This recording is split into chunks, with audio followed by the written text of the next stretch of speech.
जगतसिंहपुर जिला नाउगाँ ब्लॉक रे सागरमाला प्रकल्प को नहीं सरकार उदासीन मनोभाव जो उपकूल विकास परिषद नाउगाँ तरफ तीव्र जन आंदोलन देखा मिलता।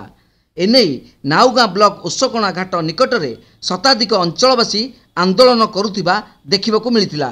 पूर्वर स्थिर कर सागरमाला प्रकल्प को चलित मार्च मास 21 तारिख में टेंडर होता सत्वे नाउगाँ काकटपुर अंचल टेंडर को कहा प्ररोचन बंद कर परिषदर संपादक बाबुली परिड़ा प्रश्न करथिले। अन्य पक्षरे नदी को भरोसा करी चलुथिबा नाउगाँ बालिकुदा और पुरी जिलार काकटपुर अंचलवासी उन्नतीकरण पई पूर्व स्थिरीकृत होइतिबा प्रकल्पर नक्शा प्रस्तुत होइतिले मध्य टेंडर नाम केउ उद्देश्य रखागला नहीं बोली ओसकणा पंचायतर सरपंच नारायण स्वाई प्रकाश करछंती। किछि मुष्टिमेय व्यक्ति चंचकतार सहित यही कार्य करुछंती बोली से कहिसंती।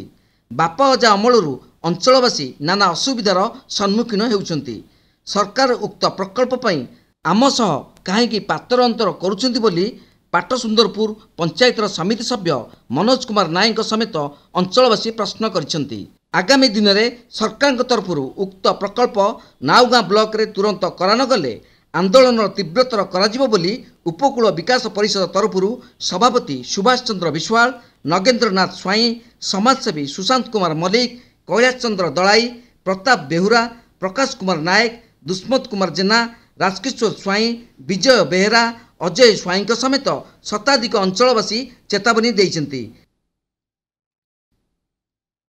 बहुत दिन है आपणकर भंडीसाई ओस्कणा ब्रिज हो पार ना। बहुत समस्या भितर आमे जेते समस्या कि मेडिकल विभिन्न प्रकार क्षेत्र में आम काकटपुर उपर निर्भर कले एपटे बालिकुदा उपर निर्भर करूँ किंतु बालिकुदार बहुत समस्या नहीं। आमर मुख्य निर्भर हूँ काकटपुर किंतु काकटपुर जावाई यही जो डंगा उपर आम निर्भर करुचु मेडिकल क्षेत्र में बहुत समस्या हो तेणु ए समस्या केमिति सरकार शीघ्र मानि नेबे। यही ब्रिज आम बहुत दिन दाबी करी आसुतिले मध्य एबे आम पाखकू भारत सरकार और ओडिशा सरकार के तत्वावधान में सागरमाला प्रोजेक्ट बोली गोटे राजपथ आम बाट दे जीवार थिला। नाउगाँ काकटपुर को टच करी बालिकुदा दे जो राजपथटी जीवार थिला वर्तमान सरकार 21 मसीह 21 तारीख रे मार्च 21 तारीख रे टेंडर प्रक्रिया कले। जो टेंडर टी 4टी फेज हबार थिला 3टी फेज टेंडर है गोटे फेज को बंद कर दिगला। टांगी पुरी पर्यंत टेंडर करागला, पुरी काकटपुर पर्यंत टेंडर करागला, आउ आपण एरसमारू सेपट को टेंडर करागला किंतु मझी फेजटा काकटपुर नाउगाँ दे जो टेंडरटा सेटा को बंद कर दिगला। से टेंडरटा शीघ्र केमिति वर्तमान खोलिबो शीघ्र करिवे। सरकार आम प्रति अन्याय न करी टेंडरटा शीघ्र करंतु। आम पथ दे राजपथ जाऊ। आम एरिया बहुत अनुन्नत एरिया, ए एरिया रे डेभलप किछि हेई नै। राजपथटी गले आम अंचलटा डेभलप हबो, विभिन्न गमनागमन सुविधा हम आ विभिन्न प्रकार समस्या आम मुक्ति पाइब। वर्षक पूर्व सागरमाला प्रोजेक्ट सर्वे होई आम समस्त लोक मान जो मानकर प्लट से रास्ता उपर जाऊँच नोटिस जमी बिक्री करदे बंद कराई। केवल अधिग्रहण बाकी थिला या किछि मुष्टिमय लोक विरोधी करी ए जगार हटेया चाहूँगी। आवाहन काल आम जो छुआ होइतिलु आमर गोटे ब्रिज थिला से शिखर घाट एठी माने ब्रिज नथिला केवल ए डंगार आम जीवा आसिया करथुलु मझिरे मध्ये ओस्कणा दे जीवा आसिया करथुलु।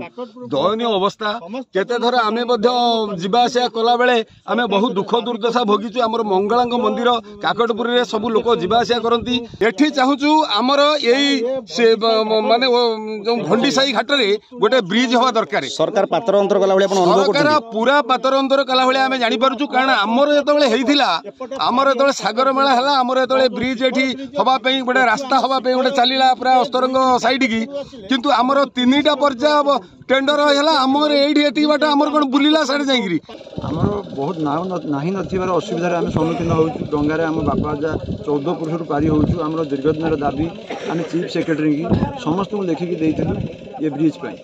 तापर आम ओडिशा सरकार जो सागरमाला प्रोजेक्ट को जमी जोगई देले नक्शा है सब है कौन पाई कहा चापर यहाँ बंद करा टेंडर आम भी एपर्यंत जापर केंद्र सरकार अवहेला कि ओडिशा सरकार अवहेला आम भी एपर्यंत जापर। नाउगाँ मानस कुमार स्वाई रिपोर्ट तीर्थक्षेत्र लाइव।